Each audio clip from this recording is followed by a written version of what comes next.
బేహద్ పరం మహాశాంతి.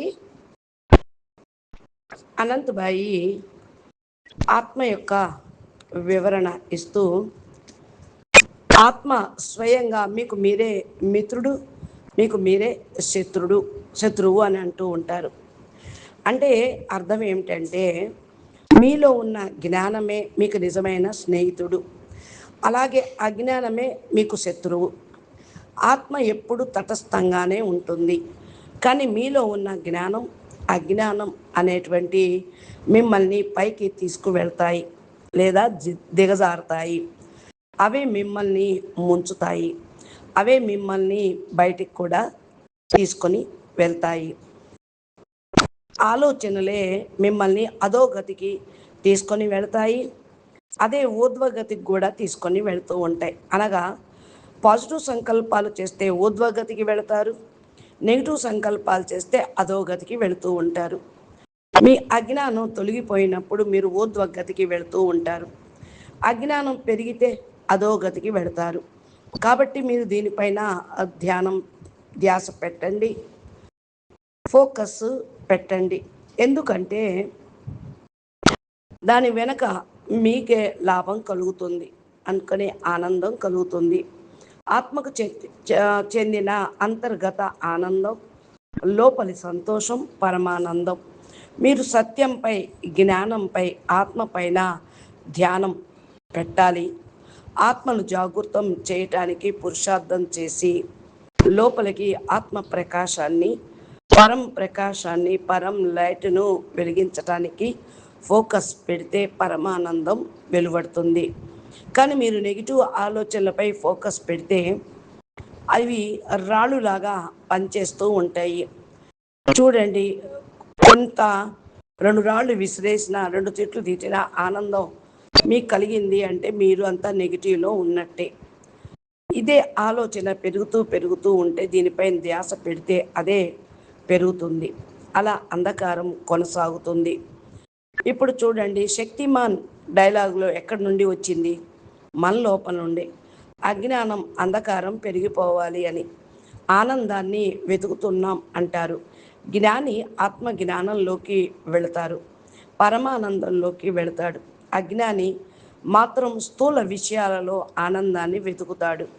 ఎందుకంటే అతనికి ఆత్మానందం, ఆత్మ జ్ఞానానందం, పరమానందం కూడా ఉంటాయని తెలియదు.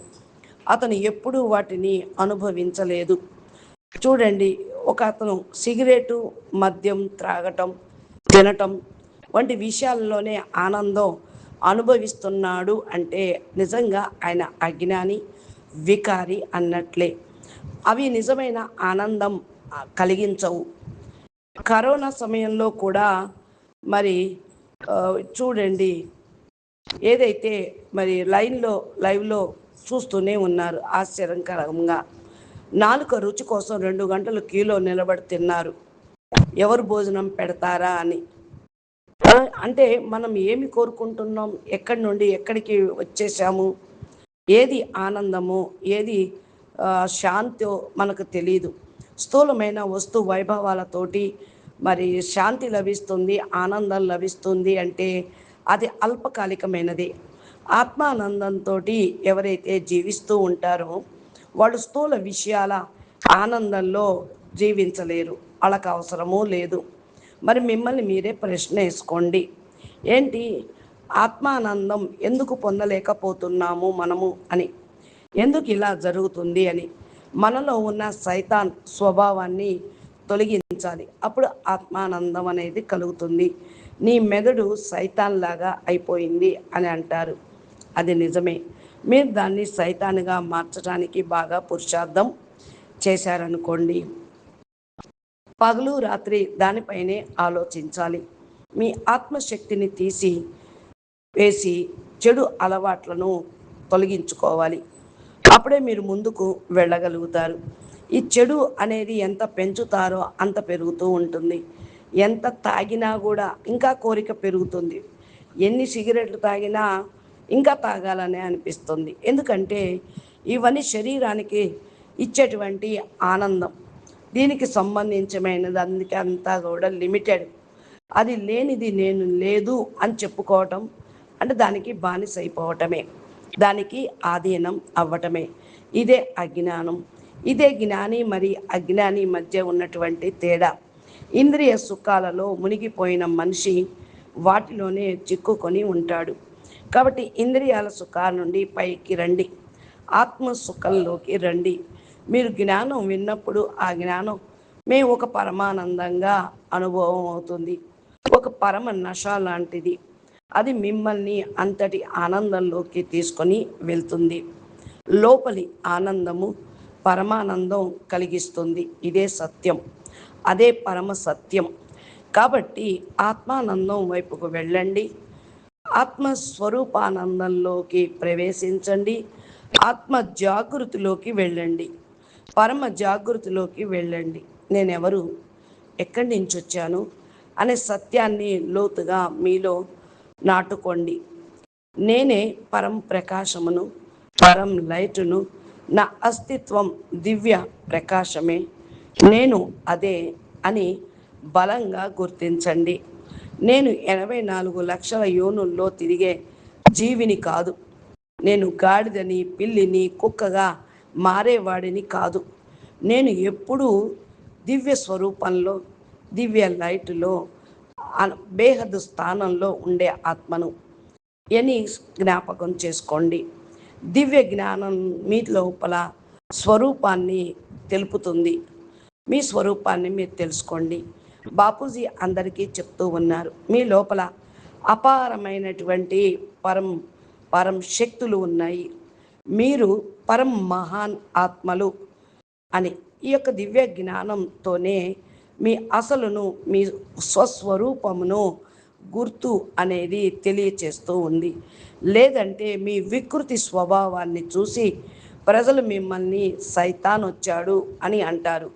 కాబట్టి ఈ స్థితి నుండి పైకి ఎదగాలి. సైతానుకు సంబంధించిన ఒక్క ఆలోచన కూడా మనలో ఉండకూడదు. మనం ఇవన్నీ దాటి పైకి ఎగబాగాలి, పైకి ఎదగాలి, వృద్ధిలోకి వెళ్ళాలి. అసలు అందుకోసమే భూమి మీదకి కూడా వచ్చాం. ఇవన్నీ దాటి పైకి ఎదగటానికే వచ్చాం, నేర్చుకోవటానికే వచ్చాం. ఎవరో జన్మతః ఆధ్యాత్మికంగా ఎలా ఉంటారు అని చాలామంది అడుగుతూ ఉంటారు. ఎందుకంటే గత జన్మలో వారి ప్రయాణం ఎక్కడ ఆగిందో అక్కడి నుండే ఈ జన్మలో కొనసాగుతూ ఉంటుంది. ఇప్పుడు చూడండి, 18, 19, 20 ఏళ్ల పిల్లలు నాకు ఫోన్ చేసినప్పుడు వాళ్ళ మాటలు వింటే ఆశ్చర్యం వేస్తుంది అంటూ ఉన్నారు అనంతబాయ్. అంత చిన్న వయసులోనే ఎంత జ్ఞానము, ఎంత అవగాహన, ఎంత చైతన్యము, అద్భుతము ఉంది.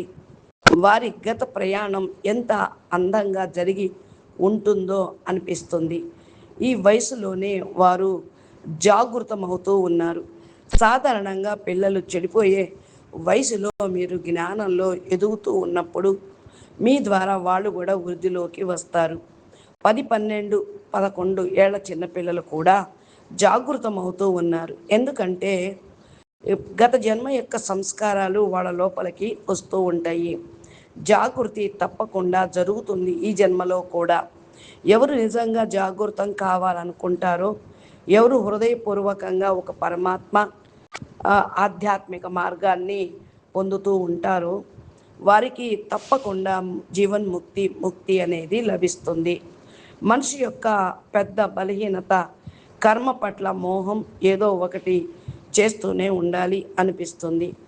ఎవరికో ఫోన్ మెసేజ్ మాట్లాడటం ఎందుకు? కాసేపు ప్రశాంతంగా కూర్చోలేమా?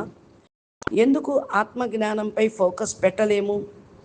మన ఆత్మపై, మనం ఆత్మిక ప్రయాణంపై, మన ఆలోచనలపై, స్వపరివర్తనపై ఎందుకు దృష్టి పెట్టలేకపోతున్నాము? అంటే మన లోపల ఉన్న అజ్ఞానము, బలహీనత, నెగిటివ్ అనేది ఈ వైపుకు రానివ్వదు. నేను ఎలా మారాలి, నా జీవితం ఎలా మారాలి, నా లైఫ్ స్టైల్ ఎలా మారాలి అని ఎందుకు ఆలోచించకూడదు? నియమిత కర్మలు తప్పకుండా చెయ్యాలి. నేను వాటిని మానను. కానీ దానితో పాటు పరచింతన మొదలవుతే పతనానికే మూలమవుతూ ఉంటుంది. జీవితంపై ఫోకస్ పెట్టాలి, జ్ఞానం పైన ఫోకస్ పెట్టాలి. చూడండి, వాళ్ళు జ్ఞానం వినటం లేదు, వాళ్ళు అలా చేస్తున్నారు, ఇలా చేస్తున్నారు అనుకుంటే వారి ప్రయాణం, వారి సంస్కారాలు, పూర్వ కర్మలు అలాగే ఉంటాయి. పూర్వజన్మ నుండి అవన్నీ తీసుకొని వస్తూ ఉంటారు. మీరు ఎంత తలకిందులుగా వేలాడదీసినా వాళ్ళు మారరు. కాబట్టి నిష్పక్షపాతంగా ఉండండి. ఎవరి గురించి ఆందోళన పడవద్దు. ఎవరి ఖాతాలు వాళ్ళు పూర్తి చేసుకోవడానికే భూమి మీదకి వచ్చారు. ఎవరి కర్మలు వాళ్ళు అనుభవించాల్సిందే అని మీరు మీ కర్తవ్యాన్ని మాత్రం చేయండి. మీరు ఆత్మ పైన, పరమాత్మ పైన ఫోకస్ పెట్టండి అని చెప్తున్నారు అనంతభాయ్. అచ్చా, పరం శాంతి, నమస్తే, ధన్యవాదాలు. బాపూజీ దశరథ్ భాయ్ పటేల్ తెలుగు ఛానల్ని సబ్స్క్రైబ్ చేసి గంట సింబల్ని ప్రెస్ చేస్తే నోటిఫికేషన్ రూపంలో మీరు ఈ యొక్క వీడియోలను బాపూజీ తెలుగులో ట్రాన్స్లేషన్ చేయించి అప్లోడ్ చేసే వీడియోలు మీకు అందుబాటులో ఉంటాయి.